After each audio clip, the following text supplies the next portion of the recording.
In other news tonight, a testy exchange today between an outspoken Seattle City Council member and our political reporter Chris Daniels. It happened when Councilmember Kshama Sawant rolled out a $300 million payroll tax plan today to fund affordable housing. And at the same time, she's facing potentially serious fines for alleged ethics violations. Chris is here, and you did not shy away from asking her about this. Well, it's a question that needed to be answered, Joyce, as this question of ethics has repeatedly dogged Sawant during her time in office. It's not the first time there's been a formal complaint, but this one all centers around her latest big idea to tax companies like Amazon. It's nothing but a tax on the wealthy. Fresh off a re-election victory, Kshama Sawant is going big, touting a $300 million plan, a 1.7% payroll tax to pay for 8,000 units of affordable housing. Call it a supersized return of the head tax.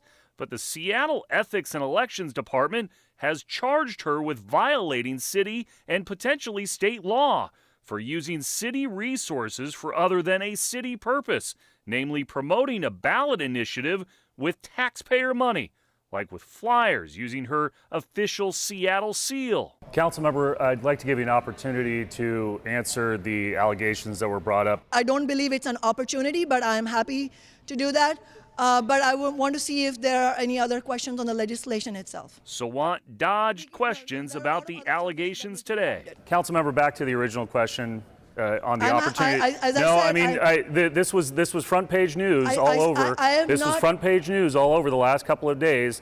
Do you believe that you violated state and local laws with the launching of the Tax Amazon campaign, as Ethics and Elections is alleging? I will address that question as soon as it's clear to me that there are no other questions on the legislation. Hearing none. So I have a statement that I've already released.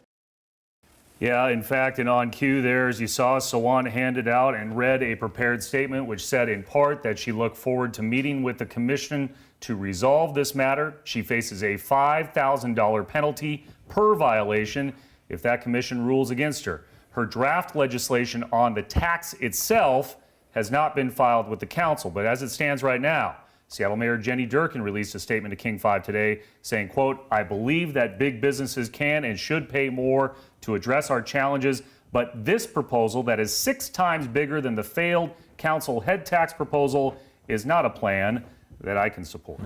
So is there support to revisit this? I believe there is. I think we saw that with the council elections, the changes on the council, Teresa Mosqueda.